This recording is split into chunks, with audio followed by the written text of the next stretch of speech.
कल हमने last time कितना पढ़ लिया था? कल लास्ट टाइम हमने पढ़ा था प्रकाश के बारे में पढ़ रहे थे।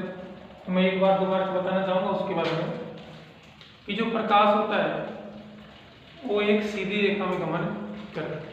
पहली बात मैंने बताई थी, उसकी एक व्यवहार होता है, एक प्रकृति होती है प्रकाश की। ठीक है ना, आराम से हम पढ़ेंगे, कोई जल्दीबाजी नहीं करेंगे, दिमाग को एक जगह इस तरह करके पढ़ेंगे ना।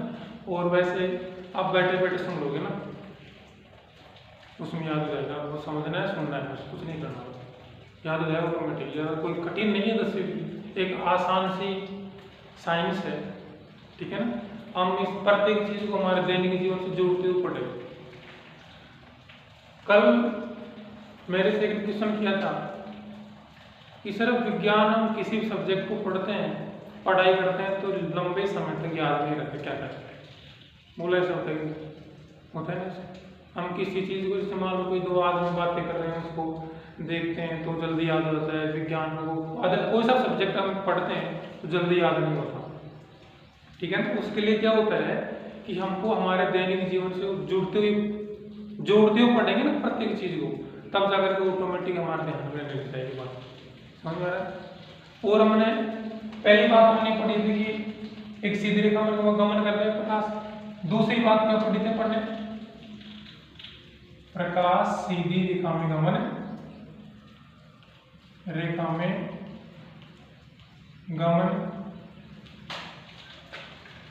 करता, ये बात पढ़ी थी पहले। दूसरी क्या पढ़ी थी हमने? छाया का बनना, ये बताया। ठीक है, ये कब होती है? जब हमारे चारों ओर प्रकाश उपस्थित होता है। जब प्रकाश होता है ना, तभी प्रकाश रेखा में गमन करता हुआ दिखाई देगा, तभी हमारी वस्तु क्या करेगी? छाया का निर्माण करेगी। बगैर प्रकाश में किसी वस्तु छाया का निर्माण होती है? आपने देखा होता है? कभी भी नहीं होता है। ठीक है, दूसरी बात ये बताइए तुमने आगे कि एक तो हमने काले रंग की बात की थी और एक बात की थी अपन ने सफेद। कल जो पढ़ा था उसके बारे में बता रहा हूँ मैं एक बार दोबारा, इसके आए नहीं थे। काले रंग के कपड़े सर्दियों के दिनों में पहने जाते हैं, बोल बताया था। गर्मियों के दिनों में सफेद रंग के कपड़े पहने जाते हैं, बताया था। लेकिन क्यों पहने जाते हैं इसका रीजन मैंने आपको समझाया। क्या होता है, क्यों पहनते हैं काले रंग के? क्योंकि जो काला रंग होता है, काली जो वस्तुएं होती है वो प्रकाश का अवशोषण ज्यादा करती है, और वो प्रकाश उस काले रंग के अंदर प्रकाश अवशोषित रहता है, तो उसकी ऊष्मा बढ़ जाती है और हमें गर्मी का एहसास हो जाता है, ठंड कम लगती है। जब गर्मियों के दिनों में सफेद रंग के कपड़े पहनते हैं, ये सफेद क्या करता है कि सफेद रंग की जो वस्तुएं होती है वो प्रकाश की किरणों का परावर्तन कर देता है, उसको अंदर नहीं आने देता। जैसे इसके बाहर आई प्रकाश किरण सफेद रंग की वस्तुओं के ऊपर, तो उसका बाहर की ओर परावर्तन हो जाएगा। ठीक है ना, तो ये जो वस्तु है सफेद रंग के जो कपड़े होते हैं उसके अंदर प्रकाश नहीं आता है। ठीक है ना, तो ऐसी स्थिति में इसमें कोई हीट नहीं बनती, ऊष्मा नहीं बनती और हमको ज्यादा गर्मी नहीं लगती है। ये बात हम कल बताई, समझ में आया? अब इसके बाद में हम आगे चर्चा करेंगे उसी प्रकाश की। उसमें ये करने वाले हैं कि वस्तुएं हमारे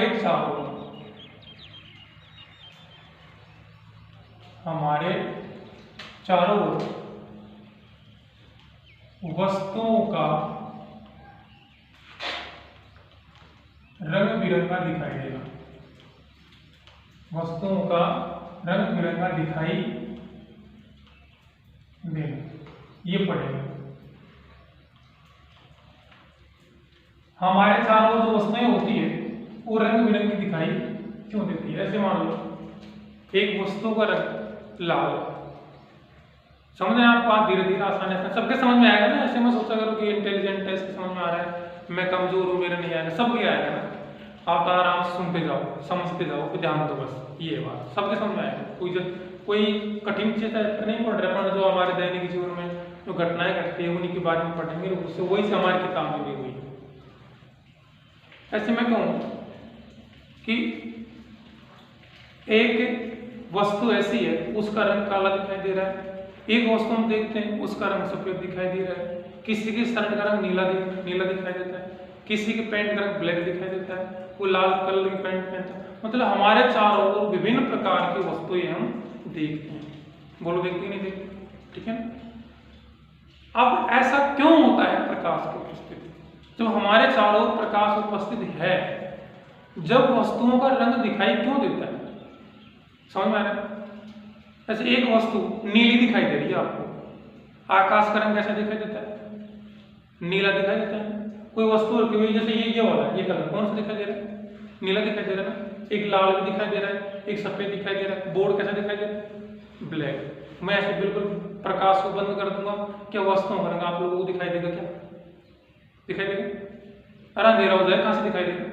अपनों को कुछ नहीं दिखाई देगा। जब प्रकाश होता है तभी रंग बिरंगी वस्तुएं दिखाई देती है। हम समझाएंगे ऐसा क्यों होता है। जब प्रकाश होता है हमारे चारों ओर, तो ऐसी स्थिति में वस्तुएं अलग अलग रंगों की दिखाई क्यों देती है? यही तो हमारा प्रश्न, ठीक है। वो समझे आप। होता क्या है कि जब प्रकाश के स्रोत से, जैसे हम सूर्य ले लेते हैं, किसकी बात कर रहे हैं? सूर्य की। सूर्य से जब प्रकाश हमारी पृथ्वी की ओर आता है, ये वस्तुओं के ऊपर आपतित होता है, वस्तुओं के ऊपर आपतित होता है। जैसे मान लो ये हमने कोई वस्तु ली, हमने क्या ले लिए? एक वस्तु ले ली, तो यहां से प्रकाश इस वस्तु के ऊपर आपतित होगा। यहां से कहां से आ रहा है? सूर्य से। सूर्य से प्रकाश जब किसी वस्तु पर आपतित होता है, हमको ये जब पहले देखी ना, हम इस वस्तु को देख रहे हैं, तब इसका जो रंग है, इसका जो रंग है वो लाल दिखाई दे रहा है। ऐसा हमने मान लिया। इस वस्तु को हमने देखा, कैसा दिखाई दे रहा है? लाल, ठीक है ना। और हम देखते हैं, ऐसे ले ले, कोई वस्तु ले ले, कोई कपड़ा हो सकता है, कोई वस्तु हो सकती है, किस रंग की दिखाई दे रही है? लाल रंग की। अब लाल रंग क्यों दिखाई दे रही है? काली दिखाई दे सकती थी। अरे यही तो विज्ञान है। अरे जब क्यों से स्टार्ट करेंगे तभी जाकर के हमारे दिमाग में आएगी। डायरेक्ट चैप्टर स्टार्ट करके पढ़ा दिया आप लोगों को, कोई दिमाग का विकास नहीं होगा। हमको यही समझना है बस, ठीक है ना। इसी तरीके से एग्जाम में क्वेश्चन पूछा था आज, इसका रंग लाल क्यों दिखाई दे रहा है? उसका एक कारण है। देखो होता क्या है, जब सूर्य से आने वाला जो प्रकाश होता है ना, उसके अंदर 7 रंग होते हैं। कितने रंग होते हैं? 7 रंग। लेकिन हमें वो 7 रंग दिखाई नहीं देते, क्योंकि 7 रंग पूरे के पूरे मिले हुए होते हैं, तो हमको किसी एक ठीक प्रकार से रंग दिखाई नहीं देता, ठीक है ना। लेकिन होते कितने रंग पूरे? 7 रंग समाहित होते हैं। कोई सूर्य से प्रकाश वस्तु के ऊपर आएगा तो उसके अंदर कितने रंग होते हैं? 7 रंग होते हैं। अब 7 रंग की प्रकाश किरण आएगी तो उसका हमको कोई किसी प्रकार का प्रकाश नहीं दिखने के कारण इस प्रकाश की किरण का नाम रख दिया श्वेत। श्वेत प्रकाश की किरण। क्या नाम रख दिया? श्वेत प्रकाश की किरण, ठीक है। कोई नाम, कोई कलर नहीं है इसका, कोई रंग नहीं है, इसलिए श्वेत प्रकाश किरण। तो सूर्य से जब श्वेत प्रकाश की किरण किसी वस्तु पर आपतित होती है, किसी वस्तु पर आपतित होती है, ऐसे मान लो ये वस्तु कौन सी लिखी है? लाल। तो वो जो 7 कलर थे, 7 रंग आए थे, उन 7 रंगों में से 6 रंगों का प्रकृति में कुल 7 रंग विद्यमान है। अपन ऐसा नहीं कि 50 तरह कलर वाले आजकल मिल जाते हैं, कोई कैसा कलर, कोई ऐसा नहीं है। एक बनाए हुए हैं। मान्य कितने गए कलर? पूरे 7, ठीक है। उन 7 रंगों को मिला करके अलग अलग प्रकार के डिजाइन वाले रंग बनाए जाते हैं। तो यहां से वो जो 6 रंग थे, कितने रंग थे? 6। उन 6 रंगों का इस वस्तु ने अवशोषण कर लिया। क्या कर लिया? उन 6 रंगों का उन्होंने अवशोषण किया, और एक रंग था, वो जो एक रंग था लाल। कौन सा रंग था? लाल। इस लाल रंग, इन 6 रंगों का इन्होंने अवशोषण किया, और जो एक रंग था लाल कलर का, वो जो लाल रंग की प्रकाश की किरण इसके अंदर आपतित हुई थी, होने को तो 7 हो रही थी, लेकिन 6 रंगों वाले प्रकाश किरण को क्या किया है? अवशोषित कर लिया, रोक लिया। आई, बंद कर ली, इसके अंदर आ जाओ, मेरे अंदर आ जाओ। अब ऑटोमेटिक इसके अंदर रुक गई, बाहर नहीं निकली, जबकि इसने लाल रंग की प्रकाश की किरण का परावर्तन किया है। कौन सा रंग का प्रकाश किरण किया है? लाल रंग की। अब मान लो हम ये भी जानते हैं कि लाल रंग की प्रकाश किरण बचेगी, जो इससे टकरा करके दूर आएगी, तो हमारे यहाँ तक तो लाल तो पहुंच रही, जबकि 6 रंग तो कहां चले गए, इसके अंदर चले गए। अब एक रंग तो रहा है लाल, और लाल रंग की प्रकाश किरण यहाँ से हमारी आंखों की ओर पहुंचेगी तो हमको वस्तु कैसी दिखाई देगी, लाल रंग की दिखाई देगी। कारण समझ में आया कि दिखाई, ठीक है ना। इसकी वजह से वस्तुएं हमको अलग अलग प्रकार की दिखाई देती है। अब मैं कहूँ, अब चल पहले हम बताते हैं कि 6 रंग कौन कौन से होते हैं। जब 6 रंग देखते हैं,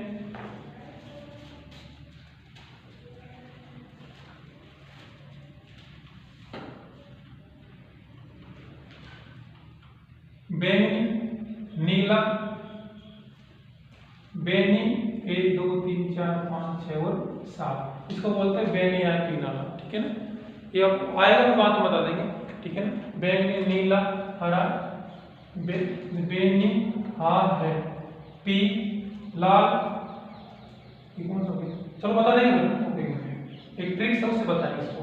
अब मैं ध्यान रखो कितने रंग होते हैं, 7 होते हैं, ठीक है। इसका एक लाल रंग का इसने उत्सर्जन किया, वस्तु कौन सी दिखाई दी, लाल रंग की। जैसे मैं कहूँ एक वस्तु पीली दिखाई दे रही है, कौन सी दिखाई दे रही है, पीली। क्या क्या मानोगे आप, क्योंकि उस वस्तु ने 6 रंगों का उत्सर्जन किया है और एक रंग था पीला, उसकी उस प्रकाश की किरण का इन्होंने परावर्तन किया है, इसलिए हमको वह वस्तु पीले रंग की दिखाई देती है। क्या इस बात का आंसर मिल गया आप लोगों को, वस्तुएं रंग बिरंगी क्यों दिखाई देती है? क्योंकि जो वस्तु जिस प्रकार की प्रकाश किरण का परावर्तन करेगी वह हमारे आंखों तक वही पहुंचेगी और हमको वह वस्तु उसी प्रकार की दिखाई देगी। समझ में आया, ठीक है। अब ये तो 6 रंग हो गए, ठीक है। अब मैं कहूं, आपसे मैंने पूछा कि एक वस्तु है वो हमको जामुनी कलर की दिखाई दे रही है, कैसे दिखाई दे रही है, जामुनी कलर। क्या उत्तर मिलेगा इसका उत्तर यही मिलेगा कि ये जो वस्तु जामुनी इसलिए दिखाई दे रही है क्योंकि जामुनी रंग की प्रकाश किरणों का इन्होंने क्या किया है, परावर्तन किया है, और शेष प्रकाश किरणों को इन्होंने अवशोषण किया है। अवशोषण का मतलब होता है रोक लेना, अवशोषित कर लेना, और इसका परावर्तन किसका किया है, जामुनी रंग की प्रकाश किरण का। इसलिए हमको यह वस्तु केवल कैसे दिखाई देगी, जामुनी रंग। इसके अंदर विशेषताएं हैं, कौन सी विशेषता, 6 रंगों को रोकना और एक रंग को उत्सर्जित कर देना। लेकिन ऐसे भी तो हो सकता है हमारे दिमाग में कोई क्वेश्चन आ गया, ये हो सकता है सब, ये ऐसा भी कोई प्रकृति में ऐसी वस्तु नहीं है क्या जो सातों के साथ रंग को रोक करके रख ली, ऐसा भी तो हो सकता है। और ऐसी वस्तुएं भी हो सकती है कि जो सातों के साथ रंगों का ये परावर्तन कर दे, ऐसा भी तो हो सकता है। होती है ऐसी वस्तु, एक वस्तु होती है सफेद रंग की, बोलो होती कि नहीं होती, और एक होती है काले रंग की। एक रंग कौन सा होता है, काला, और एक होता है सफेद। सफेद वह वस्तु दिखाई देती है, सफेद वह वस्तु दिखाई देती है, इस मामले सफेद दिखाई दे रही है। सफेद वह दिखाई देगी जो प्रकाश की किरणों का पूर्ण रूप से परावर्तन कर दे। जो 7 रंग थे पूरे के पूरे कंप्लीट, वो 7 रंगों का एक रंग का भी ये अवशोषण नहीं करे, एक रंग का भी नहीं करे, अवशोषण नहीं करे, और सभी के सभी रंगों का एक कर दे, परावर्तन कर दे। कोई विशेष प्रकार का एक रंग नहीं छोड़ेगी, सभी रंग प्रकाश किरणों कर देगी, ये रंगों की परावर्तन कर देगी, उसको कैसे दिखाई देगी, सफेद। फिर क्या होता है, काले रंग की बात होती है। काले रंग में क्या होता है, प्रकाश किरण आती है, सभी से प्रकाश किरणों की रोक कर लेती है, एक को भी नहीं छोड़ती, कुछ नहीं जाएगा बात, सबके सब इसके अंदर आकर के रुक जाती है। तो उसको कैसे दिखाई देगी, कैसे दिखाई देगी, काले रंग में, ठीक है ना। तो सफेद रंग क्यों दिखाई देती है, काले रंग की क्यों दिखाई देती है, समझ आया, ठीक है ना। एक बार दोबारा देखो, वस्तु सफेद रंग की जब दिखाई देगी जब वस्तु सूर्य से आने वाली प्रकाश की सभी किरणों का अवशोषण कर लेती है, तो वह वस्तु काले रंग की दिखाई देती है, क्योंकि इस वस्तु ने किसी एक विशेष प्रकार के रंग की प्रकाश किरण का उत्सर्जन को परावर्तन नहीं किया, पूरे पूर्ण रुक गई, इसलिए कौन सा रंग दिखाई दिया, काला रंग दिखाई दिया। सफेद क्यों दिखाई दे रहा है, सफेद का मतलब सबसे प्रकाश किरणों का कर देगी, परावर्तन कर देगी, एक भी नहीं रुकेगी। काले रंग में क्या होगा, सबसे प्रकाश किरण इसके अंदर रुक जाएगी, एक दूसरे क्या है, उल्टे हो गए ना। सफेद में क्या हो गया, सब के सब प्रकाश किरणें रुक गई। काले में क्या हुआ, सब के सब प्रकाश किरणें परावर्तित हो गई। समझ आ रहा है, ये होता है। तो ये हमारे 4 ओवर की वस्तु रंग बिरंगा दिखाई इसीलिए दिखाई देता है। मैं क्वेश्चन पूछूंगा हमारे 4 ओवर की वस्तुएं रंग बिरंगी दिखाई क्यों देती है, क्या उसका आप डिटेल से वर्णन कर सकते हो, आप लोग दूसरों को समझ सकते हो? अरे समझ दोगे ना, कोई दिक्कत थोड़ी आएगी, ठीक है ना। क्यों दिखाई देती है, क्योंकि जब कोई वस्तु जिस रंग की दिखाई देती है वह उसी रंग की प्रकाश की किरण का परावर्तन करती है, तो वह वस्तु वैसे ही रंग की दिखाई देती है। और जो वस्तु जो सभी संपूर्ण रंगों का अवशोषण कर लेती है वह वस्तु काले रंग की दिखाई देती है, और वह वस्तु जो सभी 7 रंगों के प्रकाश किरणों का परावर्तन कर देती है, एक किसी विशेष रंग को रोकती नहीं है, सबका सब क्या कर देती है, परावर्तन कर देती है, तो वह वस्तु कैसे दिखाई देगी, सफेद दिखाई देगी। समझ में आ रहा है ना आपको, ठीक है ना। तो यहाँ से कई बार क्या होता है, बेसिक नॉलेज हमको चाहिए होती है, 1 नंबर क्वेश्चन पूछ लेते हैं कई बार, ऐसा हो रहा है यहाँ से, ठीक है ना। तो आप लोगों को ध्यान रहेगा, पढ़ने की जरूरत थोड़ी करता करके, समझ गया ना। बस लिख पाएंगे कि स्टार्ट करेंगे उस टाइम पे। अब देखते हैं आगे इसके बाद, ये तो हमारी एक बेसिक नॉलेज होगी, ठीक है। प्रकाश की उपस्थिति में कौन कौन सी हमारे साथ घटनाएं घटती है। अब इसके बाद देखते हैं कि जब प्रकाश आता है हमारे पास में तो 2 घटनाओं का अंजाम हो सकता है। कितनी घटनाओं होता है, 2 घटनाओं। अब 2 घटनाएं कौन कौन सी देखो,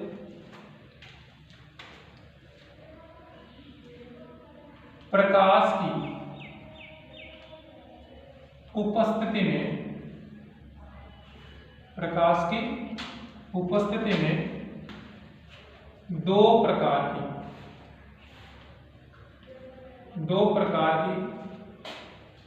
घटना घटित होती है। कितने प्रकार की होती है, 2 प्रकार की घटना। वैसे बहुत सारी होती है लेकिन आपके सिलेबस में केवल कितनी है, 2। अब वो कौन कौन सी घटना होती है, एक बेसिक नॉलेज हमने पढ़ ली, ठीक है ना। प्रकाश होगा तो छाया बनेगी, सीधी रेखा में गमन करेगा, वस्तु रंग बिरंगी दिखाई देगी, ये होगा, सब पढ़ लिया ना। ये तो हमारे बेसिक नॉलेज थी। लेकिन अब हम एक विशेष प्रकार की चीज चलते हैं, जब प्रकाश होता है तो हमारे चारों ओर 2 प्रकार की घटना घटित होती है। पहली घटना होती है, पहली चीज होती है प्रकाश का परावर्तन। पहला क्या होता है, प्रकाश का परावर्तन। नाम सुना हो आप लोगों ने ना, बताएंगे प्रकाश का परावर्तन क्या होता है। एक होता है नंबर 2 पे प्रकाश का अपवर्तन। प्रकाश का अपवर्तन कितनी घटना होगी, 2। एक तो प्रकाश का परावर्तन होता है और एक प्रकाश का अपवर्तन होता है। पहले हम इसको पढ़ेंगे आराम से समझते हुए, ठीक है ना। एक एक टॉपिक को एक एक चीज पे ध्यान देंगे अपन। प्रकाश के परावर्तन को पढ़ेंगे तो जब ये पूरा हो जाएगा उसके बाद हम किसके पास चलेंगे, प्रकाश के अपवर्तन को पढ़ेंगे, ठीक है ना। पहली चीज क्या है, प्रकाश का परावर्तन। देखो प्रकाश का परावर्तन क्या होता है वो समझिए। प्रकाश के परावर्तन में क्या होता है वो समझो कि एक समतल कांच की प्लेट ले लेते हैं अपन, एक समतल कोई वस्तु ले ली, ठीक है, ये वस्तु है। अब ये कांच है, ऐसे मान लो समतल कांच की प्लेट है, उसके एक सतह पर, इसकी नीचे वाली सतह पर कोई प्लेट होती है, उसकी कितनी सतह होती है, 2। एक ऊपर वाली सतह होती है और इसकी नीचे वाली सतह होती है। समझ गया। जैसे मैं मेरे हाथ की बात करूं, एक सतह तो ये वाली होगी और एक सतह ये वाली होगी। वैसे कांच की जो प्लेट होती है उसकी कितनी सतह होती है, 2। एक ऊपर वाली वाले नीचे वाली। हमने नीचे वाली सतह पर क्या कर दिए, पॉलिश कर दी। आप लोग कभी किसी दर्पण को अपन जो फेस देखते हैं, अपना मुंह देखते हैं, तो उसके एक नीचे की ओर पॉलिश से लगी हुई होती है, आप लोगों ने कभी देखिए, ठीक है ना। तो वो क्या होता है, पॉलिश होती है नीचे की ओर, ठीक है। AgNO3 की होती है, सिल्वर नाइट्रेट की पॉलिश होती है उसके ऊपर, ये हमने पॉलिश कर दी। प्रकाश के परावर्तन में क्या होता है कि प्रकाश की किरणें किसी समतल कांच की प्लेट में आपतित होती है तो वो किसी निश्चित दिशा में गमन कर जाती है। जब प्रकाश की किरण किसी समतल कांच की प्लेट के एक सतह पर, अब सतह पर कौन सी पे आएगी, जिधर पॉलिश नहीं हुई है, पॉलिश तो नीचे हुई है, नीचे प्रकाश किरण आकर क्या करेगी, इधर पॉलिश है, कहाँ आएगी, ऊपर की ओर आएगी। जब प्रकाश किरण समतल कांच की प्लेट की प्राप्त होती है तो किसी एक निश्चित दिशा में गमन कर जाती है, यही प्रकाश का परावर्तन होता है। आप लोगों ने एक बार मैं एग्जांपल ले लेते हैं दैनिक जीवन का, जो अपने बेसिक नॉलेज से। पहले जो कुएं होते थे, कुएं जानते, तो उसमें से तो पंखे के नीचे कुछ आदमी जाते थे वहां पे, और वहां पे कुछ काम करते थे। तो ऊपर बैठे हुए आदमी एक दर्पण की सहायता से, मिरर की सहायता से ऐसे सूर्य की तरफ करते थे, ऐसे करके देखते थे। जितना आदमी काम करने के निकट देखते थे पहले ऐसा होता था। और दर्पण से क्या हुआ है, सूर्य का प्रकाश दर्पण से टकराया है और वहां से उसका परावर्तन उठा गया है, उन आदमियों की तरफ गया है, तो वहां से हमको आदमी काम करते हुए दिखाई दे रहे हैं। कई बार शीशे में क्या होता है, यहाँ शीशा रखा होता है, इधर से प्रकाश आ रहा होता है और इसका प्रकाश टकरा करके उस शीशा की ओर भी जाता है। बोला सर देखा आप लोगों ने? कई बार कहते हैं पानी भरा हुआ इधर, पूरे से प्रकाश पानी के प्राप्त होता है, तो हमको पानी का जो प्रकाश टकरा करके उस दिशा में दिखाई देता है। इधर से प्रकाश आएगा, टकराएगा, इस दिशा में दिखाई देगा। ऐसा होता है कि नहीं होता? तो वही क्या है, हमारा प्रकाश का परावर्तन है। मतलब एक वस्तु ऐसी दर्पण हो सकता है, कुछ और भी हो सकता है। प्रकाश किरणों यहाँ से टकराई और एक निश्चित दिशा में उसका परावर्तन हो जाए, एक निश्चित दिशा में गमन हो जाए, वही क्या है, हमारा प्रकाश का परावर्तन। अब इस परावर्तन में जो आने वाली जो प्रकाश किरण होती है ना, इसको तो बोलते हैं आपतित प्रकाश की किरण। प्रकाश की किरण, किसी वस्तु पर कोई प्रकाश किरण आपतित होती है ना, आती है, क्या बोलेंगे उसको? आपतित प्रकाश की किरण। और यहां से इस सतह से टकरा करके ये वापस इधर गई है, परावर्त हुई, इधर गई, गमन किया यहां से, इस सतह से टकराई है, इधर गई है, तो इसको बोलेंगे परावर्तित प्रकाश। परावर्तित प्रकाश की किरण। आने वाली प्रकाश किरण को आपतित प्रकाश किरण, टकरा करके गमन करने वाले प्रकाश किरणों को परावर्तित होने वाले प्रकाश किरणों को परावर्तित प्रकाश की किरण। समझ में आया? प्रकाश का परावर्तन क्या होता है, जब किसी प्रकाश किरण किसी वस्तु की एक सतह से टकरा करके, तो वो दर्पण हो सकता है, कोई और वस्तु भी हो सकती है, टकरा करके एक निश्चित दिशा में गमन कर जाती है, उसमें प्रकाश का परावर्तन कहते हैं। रटने की जरूरत है, इसमें डेफिनेशन में देना जबरदस्त ध्यान नहीं देना, आपको समझना है कि प्रकाश का परावर्तन वास्तव में होता है कैसे। एक सतह पाई और वहां से टकरा करके किसी निश्चित दिशा में परावर्तित हो गई, वही क्या है, प्रकाश का परावर्तन। समझ गए ना? अब एक और बात होती है, प्रकाश के परावर्तन होता है तभी हमारा मुंह किसी दर्पण के अंदर दिखाई देता है। सुबह सुबह हम कंघी करते हैं, बाल बाल के आते हैं, तो उस टाइम क्या करते हैं, हमारा मुंह किस में देखते हैं? कांच के अंदर देखते हैं, दर्पण के अंदर देखते हैं, ठीक है, देखते हैं, सब देखते हैं। तो उसमें अगर प्रकाश की किरण का उस मिरर के अंदर, उस दर्पण के अंदर परावर्तन नहीं होता, तो हमारा मुंह का प्रतिबिंब उस दर्पण के अंदर नहीं बनता। वो किसके कारण बनता है? प्रकाश के परावर्तन के कारण ही बनता है। समझे? अब देखो आगे, अब प्रकाश के परावर्तन को भी दो भागों में बांटा है। कितने भागों में बांटा है? दो भागों में। देखो, प्रकाश के परावर्तन को दो भागों में बांटा गया है। दो भागों में बांट दिया। अब दो भागों में कौन से होते हैं? देखो ध्यान से, इसका जो पहला प्रकाश का जो भाग है वो है नियमित परावर्तन। कौन सा नाम रखा गया इसका? नियमित परावर्तन। इसका जो दूसरा वाला भाग रखा है उसको बोलते हैं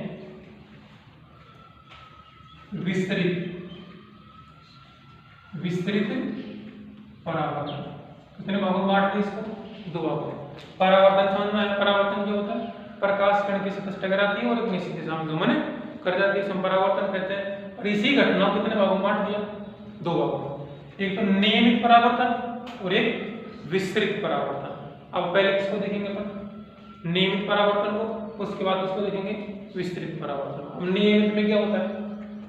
नियमित में क्या होता है कि एक समतल, बिल्कुल समतल होनी चाहिए। एक समतल कांच की प्लेट होती है, ठीक है ना, और बिल्कुल समतल कांच की प्लेट, ऐसा नहीं ऊबड़ खाबड़ नहीं है, बिल्कुल प्लेन है ये। एक समतल कांच की प्लेट होती है और उसकी एक सतह पर परावर्तक पॉलिश कर दी जाती है। बिल्कुल समतल कांच की चिकनी प्लेट होती है, बहुत ऐसे महीन होती है बिल्कुल। आपने जो शीशा होता है ना, अपना स्पेस देखते हैं, वो देखते हैं, मोबाइल की स्क्रीन को भी एग्जाम्पल में ले सकते हैं, शीशा ही होता है, ठीक है। वो क्या है, बिल्कुल समतल, समझ रहे हो ना। तो यहाँ पे एक से एक सतह पर हमने परावर्तक पॉलिश कर दी। तो यहाँ पे क्या होता है कि जब प्रकाश की किरण किसी समतल कांच की प्लेट पर आपतित होती है, अब जो प्रकाश की अकेली किरण आती थी तो क्या बोलते थे, आपतित प्रकाश की किरण बोल रहे थे। लेकिन जब ये होता है कि बहुत सारी प्रकाश किरण एक साथ आए, बहुत सारी प्रकाश किरण किसी समतल प्लेट पर एक साथ आए, तो उसको आपतित प्रकाश की किरण न बोल करके हम उसको बोल देते हैं प्रकाश का किरण पुंज। क्या बोल देते हैं, प्रकाश का किरण पुंज बोल देते हैं। पुंज का मतलब होता है बहुत सारी प्रकाश कण एक साथ मिलकर के आपतित होती है। जैसे मान लो सेक्शन है, वो दूसरा सेक्शन है, किसी सेक्शन या खिड़की से प्रकाश बहुत सारा आता है। अब बहुत सारा प्रकाश क्या है, वो प्रकाश का किरण पुंज है पूरा। ऐसे एक विशेष एक किरण तो हमने ली नहीं, किरण को हम ले भी नहीं सकते प्रयोग के लिए, क्या है पूरा का पूरा प्रकाश का किरण पुंज ही आता है। तो यहाँ पे किसी समतल कांच की प्लेट है, इसकी सतह से प्रकाश टकराएगा, मतलब कहाँ जाएगा, इधर जाएगा, आ जाएगा, इस तरफ जाएगा, ठीक है। तो ये यहाँ से आप तो प्रकाश किरण पुंज।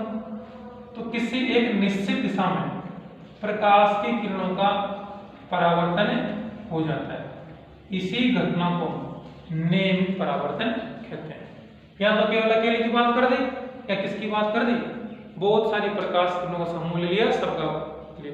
यहाँ पे क्या ले लेंगे, किसी समतल कांच की प्लेट के एक सतह पर प्रकाश का किरण पुंज आपतित होता है तो वह एक निश्चित दिशा में परावर्तित हो जाता है, इसी घटना को प्रकाश नियमित परावर्तन कहते हैं, ठीक है ना। ऐसा नहीं है यहाँ से परावर्तन हुई एक प्रकाश किरण तो एक तो इधर चली गई, एक इधर चली गई, एक इधर चली गई, ऐसा नहीं होगा। जैसे ये पूरा पूरा प्रकाश किरण पुंज आया और बिल्कुल एक निश्चित दिशा में वो चला गया, समझ गया। इसी घटना क्या बोलेंगे, नियमित परावर्तन। बोलो समझ में आया क्या? देखो अब इसके बाद में विस्तृत परावर्तन क्या होता है। विस्तृत परावर्तन में होता है कि ये इस प्रकार की सतह होती है, ओवर खाबर होती है, कोई फिक्स नहीं है, कितनी ऊंची हो सकती है, नीचे हो सकती है, तो इस प्रकार की सतह होती है, ठीक है। इस प्रकार से पॉलिश कर दिया तो इसके ऊपर क्या आएगा, वही प्रकाश किरण पुंज आएगा। क्या आएगा, प्रकाश का किरण पुंज, डायरेक्ट टेलीग्राम पुंज, ऐसे लिख दूं क्या, मैंने पुंज लिख दिया, समझाओगे ना पुंज का मतलब क्या होता है, एक समूह प्रकाश किरण। थोड़ा सीधा बना लेते हैं इसको,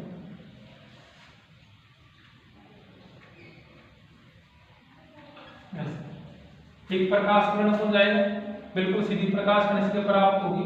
तो यहाँ से प्रकाश किरण कुछ किरणें तो अब ये वाली प्रकाश किरण टकरा कर इधर चली जाएगी, कोई प्रकाश किरण इधर चली जाएगी, ठीक है, या इधर से इधर चली जाएगी, मतलब कोई एक निश्चित दिशा में इनका परावर्तन नहीं हुआ है।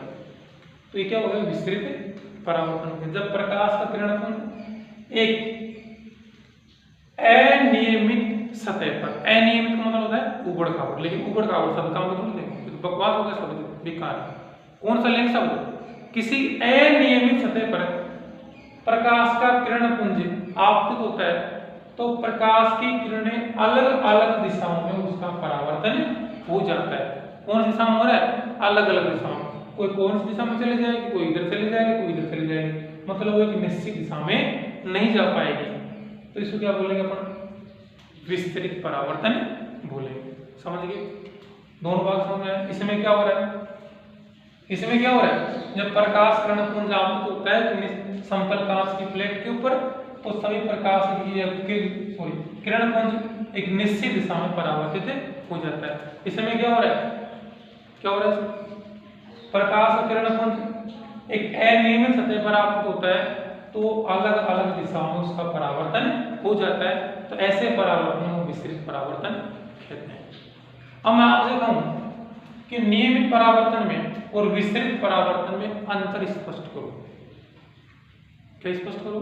अंतर। क्या आप लोग अंतर स्पष्ट कर पाएंगे? कर सकते हो? अरे कर सकते हो क्या? कौन कौन कर सकता है? आपको? चलो अच्छी बात है। अंतर क्या होगा? सुनो ध्यान से। अंतर ये होगा, अंतर वही स्पष्ट कर सकता है कि जिसने इस दोनों को अच्छी तरीके से समझा हो। इसमें क्या हो रहा है? प्रकाश का किरण पुंज आपतित हुआ और एक निश्चित दिशा में उसका परावर्तन हो गया। जबकि विस्तृत परावर्तन में एक किरण पुंज आपतित होता है और वह किरण पुंज की प्रकाश किरण अलग अलग दिशाओं में उसका परावर्तन हो जाता है। एक निश्चित दिशा में होता है और इसमें अलग अलग दिशाओं में परावर्तन हो जाता है। ये क्या है? अंतर। एक अंतर और दे सकते हैं। इसमें एक समतल कांच की प्लेट ली जाती है और इसमें एक असमतल या अनियमित कांच की प्लेट ली जाती है। समझ गए? अब देखो, यहाँ पे हमारी कोई वस्तु होगी, यहाँ पे कोई वस्तु होगी, वस्तु से प्रकाश किरण जाएगी, इससे टकरा कर मान लो हमारी आंख यहाँ पे, तो हम देखेंगे ना यहाँ से, तो इस वस्तु का प्रतिबिंब इसके अंदर दिखाई देगा। यहाँ पे आवाज प्रतिबिंब दिखाई देगा यहाँ पे। समझ रहे हो ना? कोई वस्तु यहाँ रख देंगे, ऐसे मान लो यहाँ मैंने शीशा रख दिया, वो तो उधर से कोई वस्तु रखी होगी तो उसको प्रतिबिंब किसमें दिखाई देगा? शीशे के अंदर दिखाई देगा। क्यों? क्योंकि इसमें कौन सा परावर्तन हो रहा है? नियमित परावर्तन। एक बात और है कि प्रतिबिंब का निर्माण, प्रतिबिंब का मतलब जानते हो? प्रतिबिंब से मेरा जो प्रतिबिंब शीशे के अंदर बनता है, मेरा मुंह दिखाई दो, क्या मेरा प्रतिबिंब है। आपका प्रतिबिंब किसी शीशे में देखोगे आप, तो आप क्या बन जाता है? प्रतिबिंब बन जाता है। ठीक है ना? तो प्रतिबिंब होता है। तो नियमित परावर्तन में प्रतिबिंब का निर्माण होता है, जबकि विस्तृत परावर्तन में प्रतिबिंब का निर्माण नहीं होता। क्यों नहीं हो रहा? वो समझाएंगे। क्योंकि यहाँ पे प्रकाश बनाते किसी वस्तु से पूरी की पूरी एक निश्चित दिशा में जाती है, हम इस वस्तु का प्रतिबिंब के अंदर यहाँ पे प्रतीत हुआ, प्रतीत दिखाई जब बनता हो प्रतीत होता है, तब यहाँ पे एक प्रकाश इधर जा रही है, एक इधर जा रही है, एक इधर कोई कहाँ जा रही है, कहाँ जा रही है। तो कौन सी प्रकाश किरण का आगे जाकर हमारा नेत्र जरूर रखेंगे, तो वहाँ पे हमारे को किसी प्रकार का प्रतिबिंब दिखाई नहीं देता है। ऐसे मैं ये खड़ा हूँ, अच्छा वाला एग्जाम्पल देता हूँ। ठीक है, मैं इधर खड़ा हूँ, मेरा प्रतिबिंब इस दीवार पर है, इधर बन रहा है, इसे बन रहा है, मेरा प्रतिबिंब कहीं भी नहीं बन रहा। क्यों नहीं बन रहा? क्योंकि ये जो सतह है ना, ये अनियमित है, उबड़ खाबड़ अनियमित। ठीक है, इसलिए मेरा प्रतिबिंब इसके ऊपर बनता हुआ प्रतीत नहीं हो रहा है। अब की दूसरी बात ये हो रहा है, इसके ऊपर कोई परावर्तक पोलिस नहीं है, बहुत सारे कारण है। जबकि समतल कांच की प्लेट भी क्या होता है, एक तरफ परावर्तक पोलिस होती है और मेरे मुंह से या मेरे शरीर से प्रकाश किरण उसके ऊपर जा रही है। ठीक है ना? और वहां से परावर्तक होकर के किसी देखने वाले व्यक्ति के ऊपर जा रही है, तो उसको मेरा जब प्रतिबिंब प्रतीत होगा, जब मेरा क्या होगा, पूरे शरीर का प्रकाश किरण होगा, नियमित परावर्तन होगा। क्या बोल बात समझ आएगी? नहीं? परावर्तन समझ में? परावर्तन क्या होता है? आप प्रकाश किरण किसी समतल कांच की प्लेट पर आपको होती है, किसी वस्तु पर आपको होती है, तो उन प्रकाश किरण एक निश्चित दिशा में उसका गमन हो जाता है, एक निश्चित दिशा में चली जाती है। इस फिर प्रकाश को कितने भागों में बांट दिया? 2 भागों में बांट दिया। पहला भाग क्या है? नियमित परावर्तन। दूसरा क्या है? विस्तृत परावर्तन। नियमित परावर्तन प्रकाश किरण पहुंच जाता है समतल कांच की प्लेट पे और एक निश्चित दिशा में गमन हो जाता है। इसमें विस्तृत परावर्तन में एक प्रकाश किरण एक अनियमित सतह पर आपतित होता है, तो वो अलग अलग दिशाओं में गमन कर जाता है। इसमें अंतर देखो, स्पष्ट अंतर करेंगे। इसमें प्रकाश किरण परावर्तन होने के पश्चात एक निश्चित दिशा में जाती है, जबकि विस्तृत परावर्तन में प्रकाश किरण एक निश्चित दिशा में गमन नहीं होती है। इसमें समतल कांच की प्लेट को प्रयोग में लेते हैं, इसमें असमतल कांच की प्लेट प्रयोग में लेते हैं, असमतल या समझ गए? इस प्रकार इसको कितने भागों में बांट दिया? 2 भागों में बांट दिया। अब क्या इन्होंने एक चीज और बताई कि परावर्तन कई जगह क्या होता है, हम परावर्तन देख लेते हैं, कई जगह परावर्तन देखने को मिल जाता है और कई जगह परावर्तन देखने को नहीं मिलता।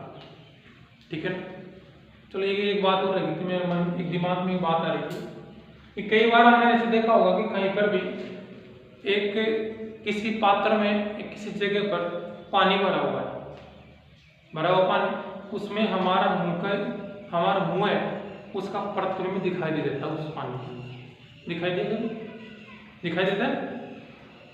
लेकिन मैंने क्या किया, पहले मेरा दिखाई दे रहा था मुंह, मैंने एक पत्थर उसके अंदर फेंक दिया तो पानी हिलने लग गया। अब पानी हिला तो जब मैंने मेरा अपना प्रतिबिंब देखा तो वहां पे कोई मेरा प्रतिबिंब नजर नहीं आया। क्यों नहीं आया? क्योंकि जब मैंने मेरा मुंह का प्रतिबिंब पत्थर फेंकने से पहले देखा था उस टाइम पे तो कौन सा परावर्तन हो रहा था? नियमित। नियमित क्यों हो रहा था? क्योंकि समतल थी प्लेट, वो तो लेयर थी ना, पानी बिल्कुल क्या था, एक समतल तरीके से भरा हुआ था और आसानी से उसका नियमित परावर्तन हो रहा था। ठीक है। और जब मैंने पत्थर फेंका तो वो जो सतह थी कैसी हो गई? लहरदार बन गई। ऐसी तो बनती है ना। तो वो ऐसी स्थिति में उसका अलग अलग दिशाओं में परावर्तन हो गया, प्रकाश किरण होगा, तो मेरा कोई प्रतिबिंब प्रतीत नहीं हो रहा। लेकिन हम 2-5 मिनट तक बैठे रहते हैं तो वो धीरे धीरे पानी हिलता हुआ रुकता है, तो हमारे मुंह का प्रतिबिंब वहां पे दिखाई दे जाता है। क्यों? तो ये सतह किस रूप में बदल जाती है? इसमें समतल हो जाता है। समझ में आ गया ना? अब वो दिक्कत थोड़ी है। चलो हम आगे देखते हैं। हम बात कर रहे थे प्रकाश का परावर्तन एक निश्चित कंडीशन में, एक निश्चित शर्त से ही होता है। उसकी प्रकाश के परावर्तन के भी 3 नियम दिए गए। कितने नियम दिए गए? वैसे मुख्य रूप से 2 नियम ही होते हैं इसके। अब वो नियमों को देख लेते हैं। प्रकाश के परावर्तन के नियम बेटा तुम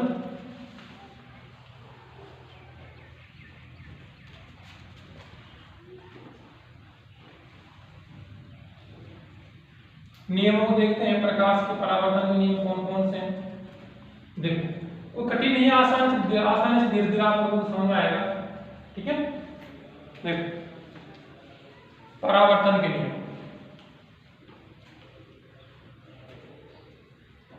परावर्तन के नियम आप लोग दिमाग से सोचोगे, इन चीजों का चिंतन करोगे, तब जाकर आप लोगों को बहुत अच्छे तरीके से इंटरेस्टिंग बन जाएगी और अच्छे से आप लोगों को समझ में आएगा। ठीक है। आप लोग बैठे बैठे चिंतन नहीं करेंगे, घर जा करके उनको सोचेंगे नहीं, तब तक हमारे दिमाग में कोई किसी प्रकार की समझ भी नहीं आती, धीरे धीरे हमारे दिमाग से निकल जाती है। तो हर बार कोई चीज हमको सीखनी होती है तो उसका चिंतन क्या करो, मनन क्या करो। देखो, परावर्तन में क्या है, इसके नियम देख रहे हैं कि परावर्तन कुछ नियमों से ही चलते हैं। ऐसे हमारे नियम क्या है? हम सुबह उठते हैं, अब सुबह उठते तुरंत 5 रोटी खा जाते हैं, ये नियम ही हमारे कोई नियम नहीं है। हम एक निश्चित व्यवस्था से चलते हैं, ये भी तो हमारे क्या है? नियम है। बहुत सारे नियम हमारे भी। ठीक है। वैसे ही प्रकाश के परावर्तन के भी नियम दिए हुए हैं, उन नियमों से चलता है। अगर उन नियमों की पालना नहीं होगी ना तो प्रकाश का परावर्तन भी आपको देखने को नहीं मिलेगा, कहीं भी नहीं मिलेगा। ठीक है ना। कई बार प्रकाश का परावर्तन हम देख लेते हैं, कई जगह प्रकाश का परावर्तन नहीं देख पाते। उसका कारण देखो, नियम नंबर 1, जो पहले वाला नियम ही है, उसको हम चित्र बना करके समझेंगे, अच्छे समझ में आएगा। पहला नियम तो ये है कि एक समतल कांच की प्लेट ले लेंगे, इसका नाम लिख देते हैं। क्या नाम लिखेंगे? समतल कांच की प्लेट, या तो ऐसे नाम लिख दो। एक तरफ हमने क्या कर दिया? पॉलिश कर दिए, तो इसका नाम दर्पण भी लिख सकते हैं। क्या नाम लिख सकते हैं? मिरर, दर्पण भी लिख सकते हैं, कुछ भी लिख दो। समतल कांच की प्लेट एक तरफ पॉलिश कर दी, क्या बन गए? दर्पण बन गए। तो इसमें क्या होता है, क्या मैंने थोड़ी देर पहले पढ़ा था, ये प्रकाश किरण आपतित होती है और वो एक निश्चित दिशा में इसका परावर्तन हो जाता है। इसका नाम क्या दिया था अपन ने? अरे क्या दिया था? आपतित प्रकाश की किरण। अगर बहुत सारी किरण होती है तो क्या नाम देते हैं? प्रकाश का किरण देते हैं। देखिए, यह प्रकाश किरण आई, परावर्तित होकर के निश्चित दिशा में गमन कर गई, इसका नाम क्या हो गया? प्रकाश क्या नाम हो गया? इसका नाम हो गया परावर्तित। परावर्तित प्रकाश की किरण। समझ गए? इससे अरे प्रकाश की मतलब वही है, नाम अलग अलग ऐसे हो गए। ऐसे मान लो, एक अच्छा एग्जाम्पल कर देते हैं आप लोगों को।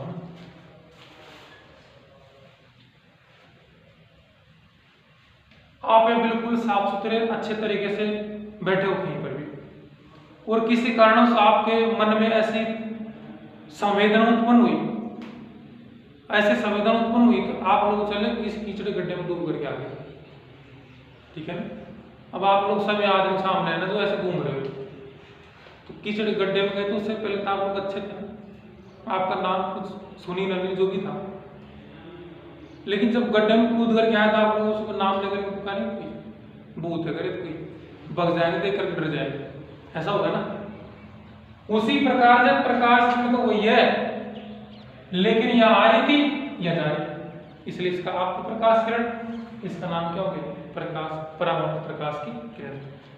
यहाँ पे क्या होता है, इन दोनों को अलग अलग बांटने वाले एक रेखा डालते हैं, इसको हम आभासी रेखा बोलते हैं, इसका नाम देते हैं अभिलंब।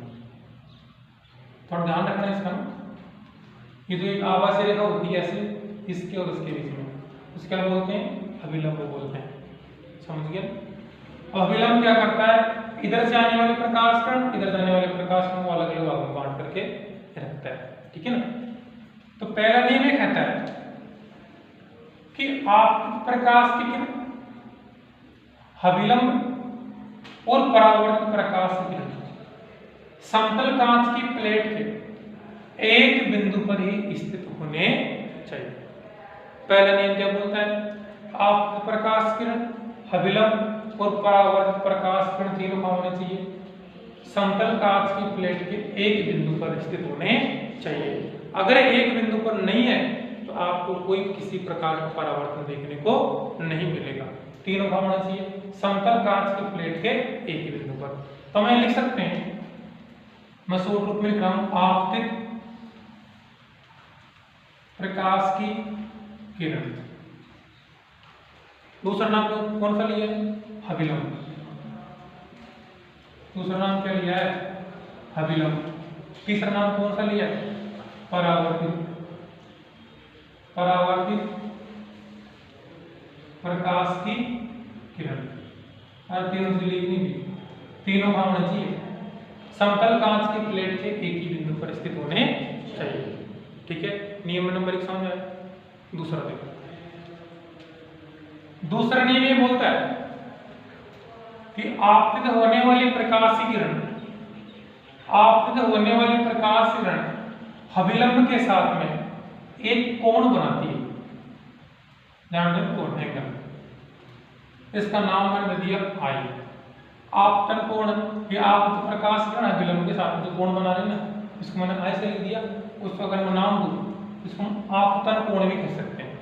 क्या नाम होगा इसका, आपतन कोण, आई से, क्योंकि आपतित प्रकाश किरण अभिलंब के बीच में जो कोण बन रहा है उसको मैंने आपतन कोण बोल दिया। आपतन, आपतित होने वाली प्रकाश किरण।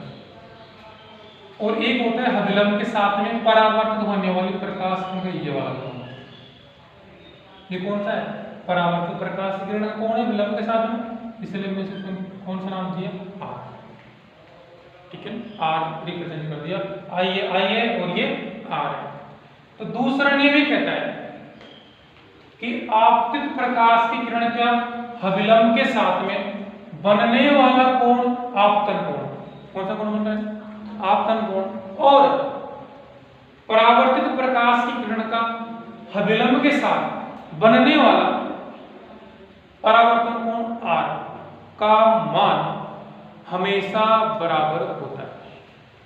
हमेशा क्या होगा, बराबर। अरे जितना ये होगा ना उतना ही ये होगा। अगर ये 10 डिग्री है, ये भी कितना होगा, 10 डिग्री। ये अगर 50 डिग्री है, ये भी कितना होगा, 50 डिग्री। कहने का मतलब ये हुआ कि कोण आई बराबर कोण आर, ये कंडीशन होनी चाहिए कि जो आई होगा ना उतना ही कोण कौन सा होगा, आर होगा। इसको इन दोनों बराबर करेंगे, समझ में आ गया। तो कितने नियम पढ़ लिए, वैसे 2 नियम इंपोर्टेंट होते हैं, ठीक है ना। इसके तीसरा नियम फालतू का नियम है, उसको लिखवाने की जरूरत नहीं है आप लोगों को।